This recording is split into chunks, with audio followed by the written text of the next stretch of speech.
ஜோதிடர் கேஜிபி அறிவுலகனின் அன்பு கலந்த வணக்கத்தை தெரிவித்துக் கொள்கின்றேன். சில பேர் வந்து ஊர்ல நல்லா இருக்காங்க ஐயா. திடீர்னு வந்து நோய் இல்ல நொடி இல்ல இறந்துடுறாங்க. அதாவது கண்டம், விபத்து, திடீர் மரணம், ஹார்ட் அட்டாக்கு, இயற்கையா ஒரு மனுஷன் மரணிப்பதுன்றது எப்படின்னா, சாதாரணமா ஒரு 90 வயசு 95 வயசுக்கு மேல வாழ்ந்து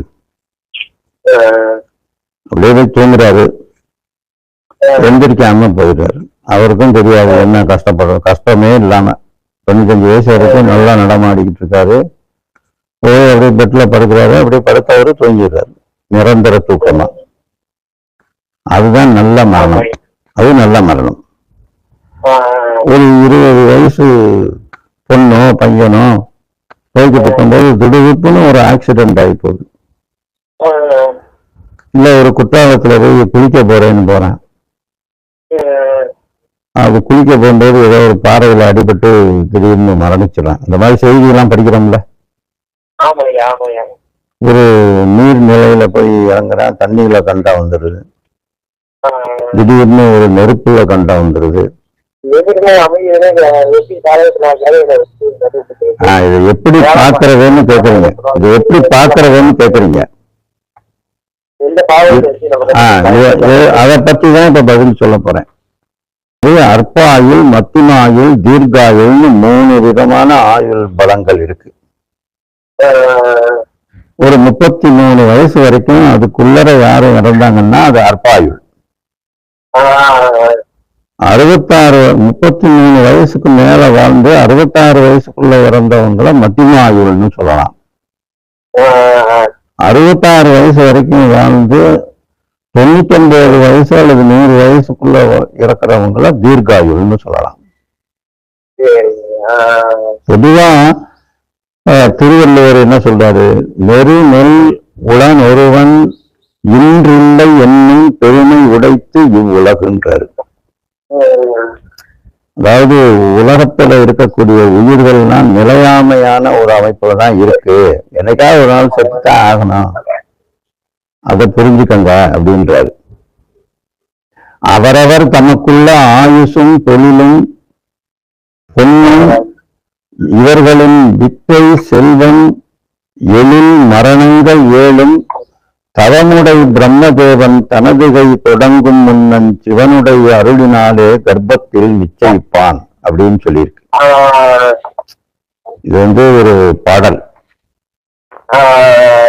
அந்த மாதிரி பொதுவா அதே மாதிரி இந்த ஜாதகத்தை பத்தி சொல்லும் போது, அதாவது ஒரு மனுஷனுக்கு விதிப்படிதான் வாழ்க்கை முடியும், ஆனாலும் சில விஷயங்களை விதியை முன்னால அறிஞ்சுக்கிறக்கூடிய சில சூத்திரங்கள் இருக்கு.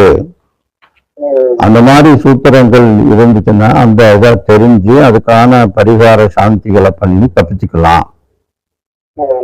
ஆனாலும் என்னைக்காவது ஒரு நாள் ஒரு மனுஷனுக்கு முடிவுன்றது இருக்குன்றது தான் இயற்கை அப்படின்னு அந்த திருவள்ளுவர் சொன்ன குறளை வச்சும் நம்ம தெரிஞ்சுக்கலாம். இப்ப இது வந்து யாருக்கு ஓரளவுக்கு இல்லாம இருக்கும்ன்றத தெரிஞ்சுக்கணும்னா, லக்னம் 4ஆம் இடம், 7ஆம் இடம், 10ஆம் இடம், இந்த 4ஐயும் நம்ம வந்து என்ன சொல்றோம், கேந்திரங்கள்னு சொல்றோம். லக்னம் ஒரு கேந்திரம், 4ஆம் இடம் ஒரு கேந்திரம், 7ஆம் இடம் ஒரு கேந்திரம், 10ஆம் இடம் ஒரு கேந்திரம். இந்த 4 கேந்திரங்கள்லையும் இயற்கையிலேயே சுப கிரகங்களான குரு சுக்கிரன் புதன்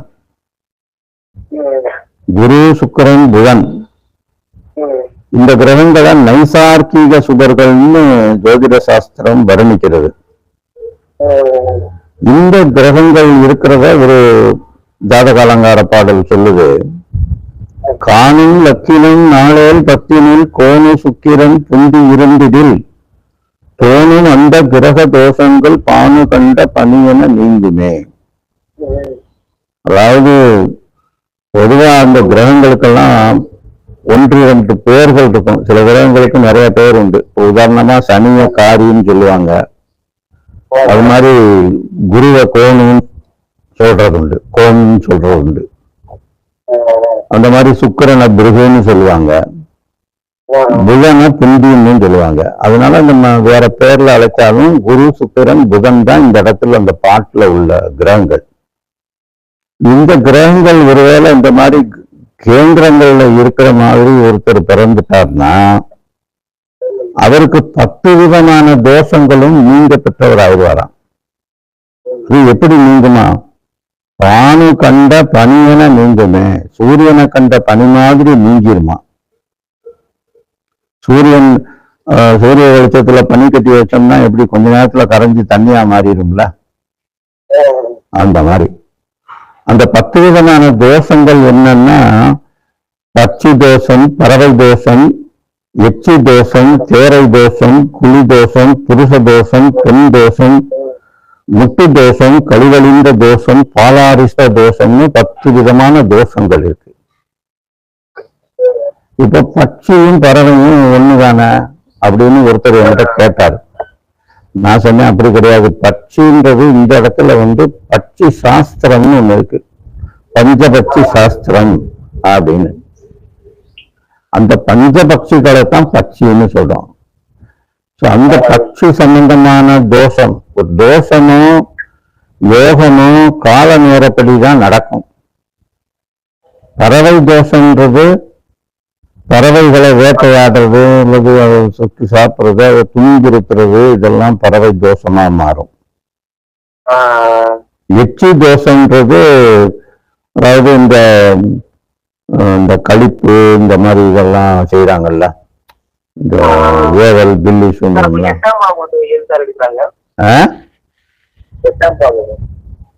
8ஆம் பாவம் ஆயுள் ஸ்தானம்னு சொல்றோம். அதை வச்சுதான் மனுஷனுக்கு 8ஆம் பாவத்தை வச்சுதான் ஆயுள கண்டுபிடிக்கிறான். அப்ப 8ஆம் பாவத்துல இருக்கிற கிரகங்களை வச்சு நம்ம ஒரு மனிதனுடைய ஆயுள் எப்படி இருக்கும்ன்றத நம்ம கண்டுபிடிச்சுக்கலாம். ஒரு உதாரணத்துக்கு, அதாவது அதுல என்ன சொல்லுது, அட்டமற்ற அதிபன் பாக்யாதிபதியாகி நிற்கில் அட்டமற்ற அதிபன் பாதியாகிலும் ஐயமில்லை, அட்டமற்ற அதிபன் உச்சமாகினும் ஆன நற்கோல் அட்டமற்ற அதிபன் தன்னை பார்க்கணும் 100 ஆண்டிருப்பான் அப்படின்னு சொல்லியிருக்கு. 8ஆம் இடத்துல சூரியன் இருந்தால் அவருக்கு அக்னியால மரணம். 8ஆம் இடத்துல சந்திரன் இருந்தால் ஜலத்தால மரணம், நீர்ல கண்டம். 8ல செவ்வாய் இருந்தா ஆயுதத்தால மரணம். புதன் இருந்தா இந்த மாதிரி சில பேருக்கு இந்த பேய் பிடிச்சிருச்சு முனி சேஷ்டை எல்லாம் சொல்றாங்கல்ல, அது மாதிரி இந்த மலை சரிவுகள்ல சில பேர் மரணம் வருது இல்ல, அந்த மாதிரி மற்றவங்களோட வஞ்சனையினால சாகுறது, அது மாதிரி நரம்பு சம்பந்தப்பட்ட வியாதிகள்ல சாகுறது, இதெல்லாம் புதன் 8ல இருந்தா நடக்கும். குரு 8ல இருந்ததுன்னா இருதயம், வயிறு, மூளை இது போன்ற வியாதிகள், பகைவர்களாலையும் மரணம் உண்டு. 8ஆம் இடத்துல சுக்கிரன் இருந்தா அவர் பசி தாகத்தாலேயே செத்து போயிடுவாரு. அதாவது சாகும்போது பசி பசி பசி தாகம் தாகம் தாகம்னு இது பண்ணியாவது சாவாரு. அது மாதிரி 8ஆம் இடத்துல சனி இருந்தா விஷம் குடிச்சு சாகிறது, தற்கொலை பண்ணிக்கிறது, வியாதியால சாகிறது, இதெல்லாம். ராகு இருந்தாலும் அது மாதிரிதான். கேது இருந்தா செவ்வாய்க்கு சொன்ன மாதிரி ஆயுதத்தால சாகுறது, ஆக்சிடென்ட். ஆயுதம்ன்றத நம்ம இப்படி எடுத்துக்கணும், ஒரு தவறம் வெட்டினாலும் ஆயுதம்தான், கத்தியால குத்தினாலும் ஆயுதம்தான், அருவாளால வெட்டினாலும் ஆயுதம்தான். ஆக்சிடென்ட்ல ஒரு பஸ் இடிச்சு அந்த ரத்தம் கொட்டி சாகுறத அந்த செவ்வாய்க்கு இதா சொல்றாங்க. அந்த மாதிரி அது எந்த லட்சணமா இருந்தாலும் 8ஆம் வகுப்பு இயற்கை சுபவாசம் இயற்கை ஆமா 8ஆம் வகுப்பு இருந்தா என்ன சார் பலன்? 8ஆம் பாவத்துல நைசார்கீக சுவர்கள் இருக்கிறதுன்றது பொதுவா நன்மைதான். அது வந்து 2ஆம் பார்வையாக மாரகஸ்தானமான 2ஆம் இடத்தை பார்க்குது பொதுவா. இப்போ ஒரு உதாரணத்துக்கு இல்லைங்க, அதுல என்னன்னா இன்னொன்னு சொல்றேன்னு, இத பொதுவா இதை வந்து இப்படி பிளாட்டா எடுத்துக்கிற கூடாது. ஜோதிடத்துல அந்த மாதிரி முட்டையா நம்ம வந்து புரிஞ்சுக்கிற கூடாது. இப்ப ஒரு ஆயுள் விஷயம் இருக்குன்னா தசை இருக்கு. இப்ப ஒரு உதாரணத்துக்கு மிருகசிரீஷம், சித்திரை, அவிட்டம் இந்த நட்சத்திரத்துல பிறந்தவங்க செவ்வாய் திசையில பிறக்கிறாங்கன்னு அர்த்தம். அவங்களுக்கு சனி வந்து 4வது திசையா வரும். செவ்வாய்க்கு அடுத்து ராகு, ராகுக்கு அடுத்து குரு, குருக்கு அடுத்து சனி. சரியா? அந்த மாதிரி செவ்வாய் திசைக்கு சனி திசை 4வது திசையா வந்தா அது ஒரு மாரக திசை. இதுல விதி விலக்கு எப்படி, யாருக்கு அந்த மாதிரி இல்லைன்னா எப்படின்னு சொல்லியிருக்கு அதுலயே. ஒருவேளை அந்த சனி வந்து பூர்வ புண்ணிய ஸ்தானத்துல இருந்தாலோ அல்லது அவருக்கு மகர லக்கணம் கும்ப லக்கணமா இருந்தாலோ அல்லது அவருக்கு ஜாதகப்படி அது ஒரு பாக்கியாதிபதியா இருந்துட்டாலோ அந்த மாற்றம் செய்யாது. அது மாதிரி கேது திசைக்கு செவ்வாய் திசை வந்து 5வது திசையா வந்துச்சுன்னா அது மாரகம் செய்யும். அது மாதிரி சுக்கிர திசைக்கு குரு தசை 6வது திசையா வரும்போது அது மாரகம் செய்யும். புதன் திசைக்கு ராகு திசை 7வது திசையா வந்துச்சுன்னா மாரகம் செய்யும். உதாரணத்துக்கு ராகு திசைக்கு விதி விலக்கு பொதுவான ஜாதகத்துல 3, 6, 11 அந்த ராகு நின்று அந்த ராகு திசை நடந்துச்சுன்னா அவ்வளவு தூரம் அவருக்கு பாதிக்காது. இல்ல 5, 9 அதாவது பூர்வ புண்ணிய ஸ்தானத்திலேயோ பாக்கியஸ்தானத்திலேயோ ராகு நின்றுச்சுன்னா இந்த நிக்கிற இடத்தை பொறுத்து, அந்த நிக்கிற நட்சத்திர சாரத்தை பொறுத்து அந்த அவருக்கு மரணம் சம்பவிக்காதுன்னு நம்ம எடுத்துக்கலாம். எல்லாத்துக்கும் விதியும் உண்டு. அதாவது சரலக்கணத்துக்கு 2, 7 வந்து மாரகஸ்தானங்கள்.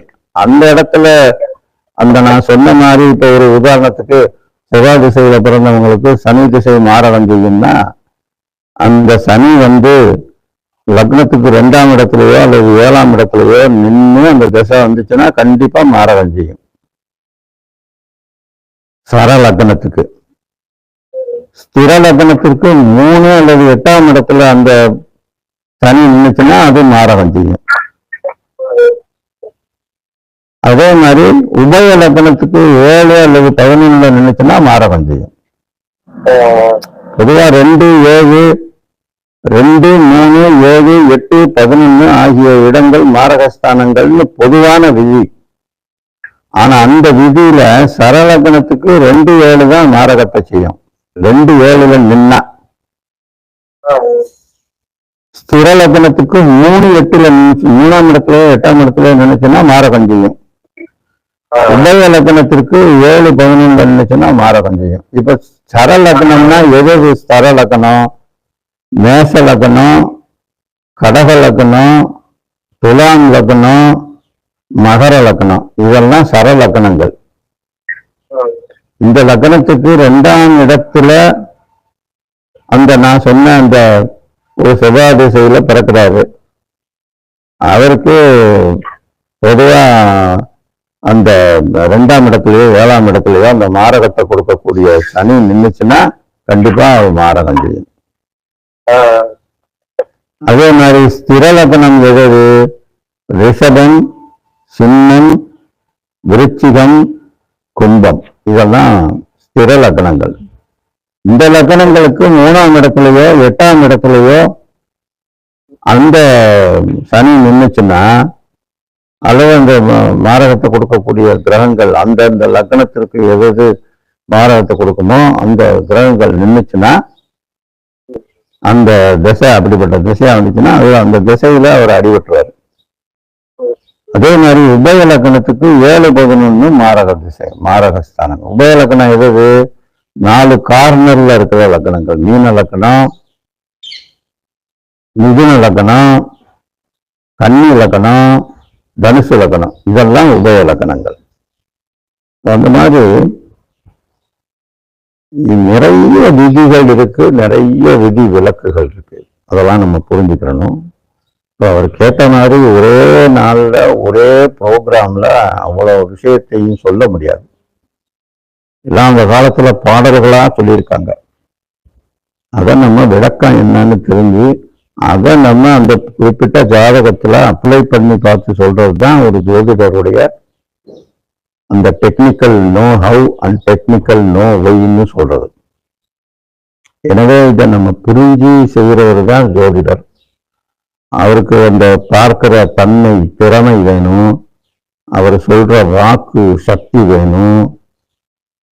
அந்த அந்த நேரத்துல அந்த ஜோதிடம் பார்க்கிற நபருக்கான ஒரு நேர காலம் சரியா இருக்கணும்.